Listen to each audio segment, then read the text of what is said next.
में we have seen about the introduction part of the government budget. So in this video we will see about the objectives of government budget. That what are the objectives of government budget. So continuing with the objectives of government budget. So here are some of the objectives of government budget, just like success for planning, then reallocation of resources, redistribution of income and wealth, economic growth, then the management of public enterprises, and the last one is about generation of employment. So one by one we are going to see about each of these objectives of government budget, that how government budget is able to fulfill this type of objectives.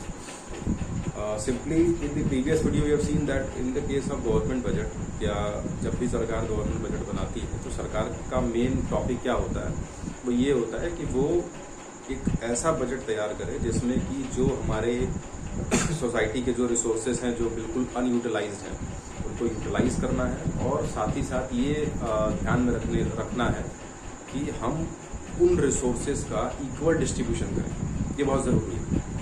अब जब भी आपका planning का success चाहिए, जब भी हमें ये देखना है कि हमारा प्लान सक्सेसफुल है या नहीं है, so we have to see that the budget is focusing on the planning for the country. अब यहाँ प्लानिंग का मतलब दो आप समझ सकते हैं, बिकॉज प्लानिंग का मतलब आपका 5 ईयर प्लान से रिलेटेड है। जैसे 5 ईयर प्लान आपका होता है पंचवर्षीय योजनाएं जिसको कहते हैं।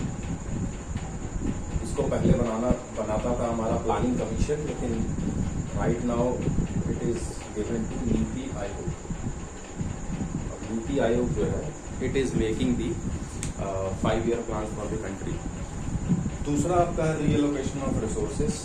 देखिए, जो रिसोर्सेस इकोनॉमी में अवेलेबल है, गवर्नमेंट क्या करती है, अपने बजट के थ्रू उन रिसोर्सेज को डिस्ट्रीब्यूट करने की कोशिश करती है। रीएलोकेट करने का मतलब होता है ना उसको खोजना और वापस से उसको यूजफुल फॉर्म में लाना।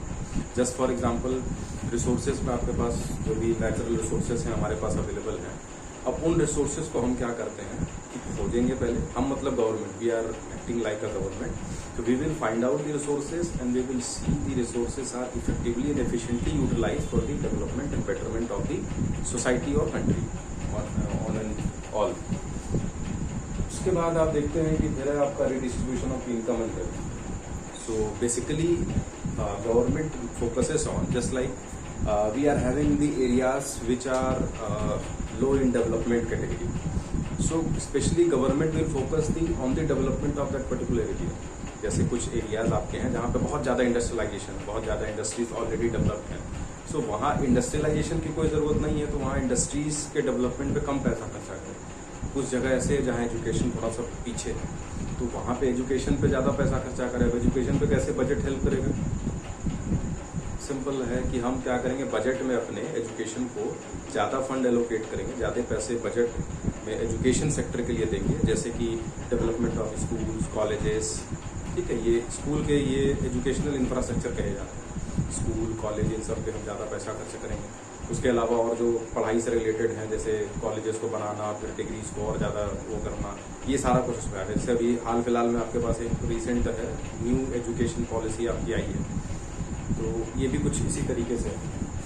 तो इनकम और वेल्थ का रिडिस्ट्रीब्यूशन करने का मतलब गवर्नमेंट का ये होता है कि हम बजट बनाते हैं तो वी सी दैट या फिर इक्विटेबल डिस्ट्रीब्यूशन हो, जो हमारे पास इनकम और वेल्थ है उनका इक्विटेबल डिस्ट्रीब्यूशन होना चाहिए, मतलब कि हर जगह बराबर वेल्थ पहुंच जाए। ऐसा ना हो कि किसी एक स्टेट या किसी एक पर्टिकुलर रीजन को या किसी एक पर्टिकुलर सेक्टर से, जैसे हमारे पास 3 सेक्टर्स हैं, आपको मालूम होगा, PS, primary sector, secondary sector और टर्शरी सेक्टर, पीएस जिसको हम लोग कहते हैं। तो primary sector basically deals with the agricultural part, secondary sector basically deals with the industrial part and tertiary sector deals with the service sector part. तो इन तीनों में जो distribution of income and wealth should be equal. Sector wise हो गया, sectoral distribution जिसको कहते हैं। Otherwise area distribution करना हो तो एरिया डिस्ट्रीब्यूशन में भी आराम है, जैसे कि आपके पास स्टेट वाइज हो गया या फिर लोकेलिटी वाइज या रीजन वाइज या डिस्ट्रिक्ट वाइज, तो वो। उसके बाद हम आते हैं नेक्स्ट पॉइंट पे, जो कि कहता है इकोनॉमिक ग्रोथ। अब देखिए, प्रॉपर अगर इक्विटेबल, ये ऊपर के 3 पॉइंट्स अगर प्रॉपरली हो जाते हैं सक्सेस फॉर प्लानिंग में, तो चल लीजिए ऐसा पॉइंट है कि आपका बजट अच्छा रहेगा तो प्लानिंग अच्छी होगी। देन रीएलोकेशन ऑफ रिसोर्सेज का रीएलोकेशन करने का मतलब ये होगा कि रिसोर्सेज आप अच्छे से एलोकेट कर रहे हैं, जहाँ जरूरत ज़्यादा है वहाँ रिसोर्सेज का इस्तेमाल ज़्यादा होगा। फिर redistribution of income and wealth, यानी कि इनकम एंड वेल्थ का रिडिस्ट्रीब्यूशन भी प्रॉपर हो चुका है। अगर ये ऊपर के 3 पॉइंट यहाँ से यहाँ तक अगर हो जाते हैं तो इसका मतलब चौथा पॉइंट अपने आप फुलफिल हो जाएगा, that is economic growth. So government budget also aims at the economic growth of a country.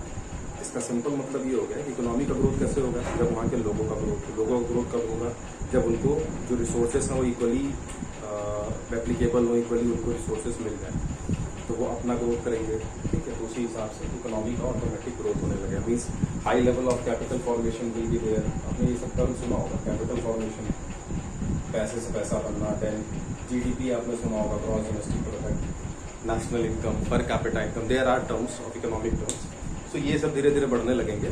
अगर प्रॉपर बजट बनता है सरकार का तो उसके हिसाब से इन सब चीज़ों पे भी इफेक्ट पड़ेगा और इसकी वजह से फिर आपका कहीं ना कहीं वो इफेक्ट इसमें दिखेगा। अब उसके बाद आखिरी आप सेकंड लास्ट है आपका मैनेजमेंट ऑफ पब्लिक एंटरप्राइजेस। आपको मालूम होगा there are 2 types of enterprises, public और private. Public enterprises are generally owned by the state और generally owned by the centre, and private enterprises are those enterprises which are owned by the private individuals whose main motive is of earning profit. But public enterprises main motive is of doing the social welfare. Basically profit motive उनका कम रहता है, social motive पे ज़्यादा focus. जैसे कि हमारे पास है जो भी पब्लिक एंटरप्राइजेस है, just for example we can say railway, defence, atomic sector, these are the 3 basic monopolies of the government, जिसमें गवर्नमेंट ने स्टेक प्राइवेट को नहीं दिया, ये गवर्नमेंट अपने पास रखी है बेसिकली। उसके अलावा और भी जो भी पब्लिक एंटरप्राइजेस हैं, चाहे भेल है, BSNL है, वो तमाम कंपनीज हैं, तो उन सबका भी मैनेजमेंट बजट के थ्रू ही होता है। मतलब उनको कितना फंड है, सब रेलवे को कितना फंड जाएगा ये बजट में होता है। पहले तो रेलवे का बजट ही अलग बनता था। हमारे पास पहले 2 टाइप के बजट होते थे, एक बोलते थे रेलवे बजट, एक होता था फाइनेंशियल बजट। 2 बजट आते थे। रेलवे बजट बेसिकली जो है रेलवे से रिलेटेड चीज़ों के लिए, रेलवे के डेवलपमेंट के लिए होता था, जिसमें फंड केवल और केवल एक ही सेक्टर पे होता था, रेलवे पे। और फाइनेंशियल बजट जो था उसको आम बजट भी कहा जाता था, जिसमें बाकी जो भी सेक्टर्स रेलवे के अलावा जो बच गए वो सब फाइनेंशियल बजट में आते थे। फिर दोनों को मर्ज करके एक ही में कर दिया गया, मतलब अब फाइनेंशियल बजट ही बनता है, उसमें रेलवे को फंड अपना एलोकेट कर दिया जाता है।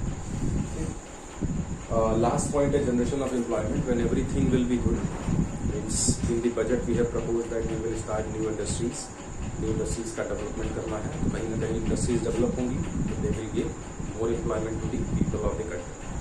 सो इसीलिए हमें ये भी ध्यान में रखना है कि बजट हमारा ऐसा हो जहाँ पे हम डेवलपमेंट की बात करें। केवल बात करना नहीं, हमें डेवलपमेंट उस बेसिस पे करना है कि हमको ज़्यादा से ज़्यादा इंडस्ट्रीज़ को अपॉइंट करना है, ज़्यादा इंडस्ट्रीज़ को आगे बढ़ाना है, और उसके अलावा और भी जो चीज़ें हैं वो सारी चीज़ों को जब हम करेंगे तो कहीं ना कहीं हमारा अल्टीमेट एम्प्लॉयमेंट जनरेशन का भी काम होगा। वो कैसे होगा? ज़्यादा इंडस्ट्रीज आएंगी, ज़्यादा मैन पावर की रिक्वायरमेंट होगी, so more people will get the employment. Simple process is that. So these all are the objectives of government budget. We will see the next topic. We will see about the types of government budget in the next video.